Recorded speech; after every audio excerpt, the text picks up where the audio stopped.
Electrostatics के time से कहता हुआ आ रहा हूं कि जब भी कोई चार्ज पार्टिकल इलेक्ट्रिक फील्ड में आता है तो उस पर एक फोर्स लगती है, इसे कहते हैं इलेक्ट्रिक फोर्स। बिल्कुल ठीक उसी तरह जब कोई चार्ज पार्टिकल मैग्नेटिक फील्ड में आता है तब भी उस पर एक फोर्स लगती है, इसे कहते हैं मैग्नेटिक फोर्स। पूरा नाम लॉरेंट्ज मैग्नेटिक फोर्स। थोड़ा सा डिफरेंस है दोनों में। इलेक्ट्रिक फोर्स के लिए पार्टिकल रेस्ट में हो तब भी फोर्स लगती है, मोशन में हो तब भी फोर्स लगती है, लेकिन मैग्नेटिक फील्ड के अंदर अगर आप फोर्स लगाना चाहते हैं तो वो तभी लग पाएगी जब पार्टिकल मोशन में होगा। अगर चार्ज पार्टिकल रेस्ट पर है तो मैग्नेटिक फोर्स काम नहीं करेगी, मैग्नेटिक फोर्स का मैग्नीट्यूड 0 हो जाएगा। तो हम कह सकते हैं कि जब भी कोई चार्ज पार्टिकल मैग्नेटिक फील्ड में मूव करता है, मैग्नेटिक फील्ड के अंदर मोशन करता है, तब उस पर एक फोर्स लगती है जिसको हम कहते हैं लॉरेंट्ज मैग्नेटिक फोर्स। ये फोर्स डिपेंड करती है मैग्नीट्यूड ऑफ चार्ज पर, डिपेंड करती है वेलोसिटी ऑफ चार्ज पर, और डिपेंड करती है मैग्नीट्यूड ऑफ मैग्नेटिक फील्ड पर। साथ में ये फोर्स हमेशा नॉर्मल होती है। नॉर्मल से मेरा मतलब परपेंडिकुलर होती है to the plane of v vector and b vector, जिसको हम v क्रॉस b से शो करते हैं। तो इन सारी बातों को अगर कंबाइन कर दिया जाए तो हम क्या कह सकते हैं, whenever there is a charged particle moving inside a magnetic field then it experiences a force. This force is known as Lorentz magnetic force, and this force is directly proportional to the magnitude of charge of the charged particle, magnitude of velocity of the charged particle, directly proportional to the magnitude of magnetic field, and direction of this force is always normal or perpendicular to the plane of velocity vector and magnetic field vector, which is represented by the cross product of velocity vector and magnetic field vector. तो इसको हम लिखते हैं क्या, Q V cross B। Cross हटाने पे physics में क्या आता है, तो ये भी सी का फॉर्मूला है। यहां थीटा किस किस के बीच का एंगल है, बी वेक्टर और बी वेक्टर। ध्यान रखिएगा दो वेक्टर की क्रॉस प्रोडक्ट जो होती है वो उन दोनों के ही परपेंडिकुलर होती है। तो यहां भी ये क्वेश्चन बनता है जैसे इलेक्ट्रोस्टैटिक्स पे टॉर्क के अंदर बना था कि फोर्स, कौन सी फोर्स, मैग्नेटिक फोर्स, परपेंडिकुलर होती है किसके, बी के। मैग्नेटिक फोर्स परपेंडिकुलर होती है किसके, बी के। इस तरह से क्वेश्चन पूछ लेते हैं इस एक्सप्रेशन में कि name any two pairs which are always perpendicular to each other. The first one is force and velocity, the second one is force and magnetic field. बिल्कुल ठीक ऐसे ही टॉर्क में पूछा गया था,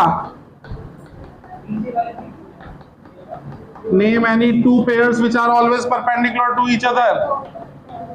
Torque and dipole moment, torque and electric field, these two pairs are always perpendicular to each other. और cross product है तो डायरेक्शन किससे निकालेंगे, राइट हैंड ग्रिप रूल या राइट हैंड पाम रूल से।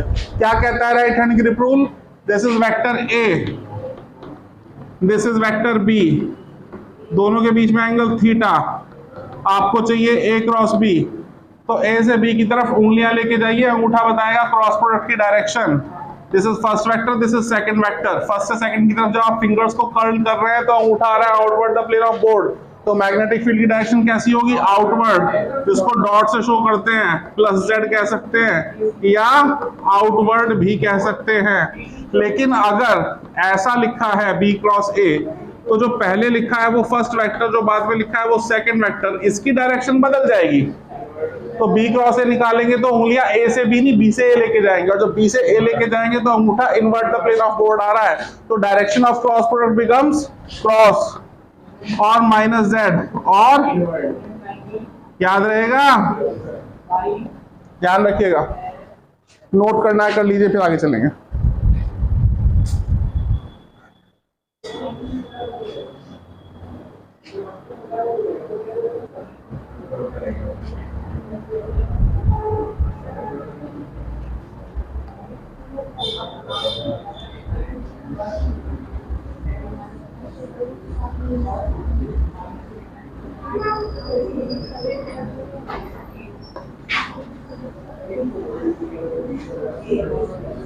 अरे शांत हो जाओ यार।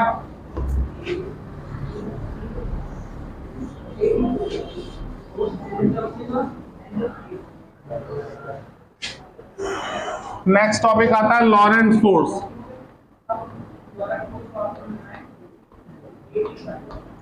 ये जो है हमने क्या सीखा कि जब कोई चार्ज पार्टिकल इलेक्ट्रिक फील्ड में है तो इलेक्ट्रिक फोर्स, मैग्नेटिक फील्ड में है तो कहीं पे इलेक्ट्रिक फील्ड भी है और मैग्नेटिक फील्ड भी है, तो वहां इलेक्ट्रिक फोर्स भी लगेगी और मैग्नेटिक फोर्स भी लगेगी, और जो दोनों का रिजल्टेंट होगा, जो नेट फोर्स लगेगी, उसको क्या बोलते हैं? ठीक है, लिखवा तो रखा है, एक बार फिर बोल देता हूं, क्लियर हो जाए। Whenever a charged particle is present or moving, whenever present कहना तो गलत है, क्योंकि अगर सिर्फ प्रेजेंट है, मोशन नहीं कर रहा, तो इलेक्ट्रिक फोर्स तो लगेगी लेकिन मैग्नेटिक फोर्स नहीं लगेगी। तो हमें क्या कहना चाहिए? Whenever a charged particle is moving in a region where there is electric field as well as magnetic field, then the net force acting on the particle is known as simple.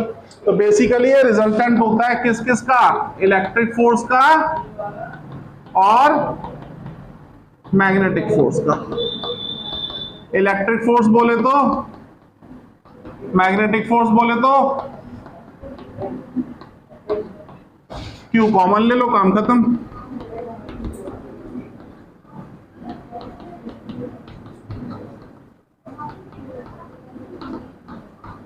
इसको क्या कहते हैं?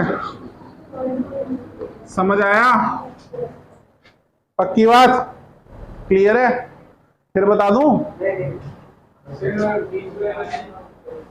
वो तो situation decide करेगी यार, numerical बनते हैं अच्छे खासे, नीट में भी, जेईई में भी 2 मिनट में हो जाते हैं, कोई दिक्कत वाली बात नहीं है।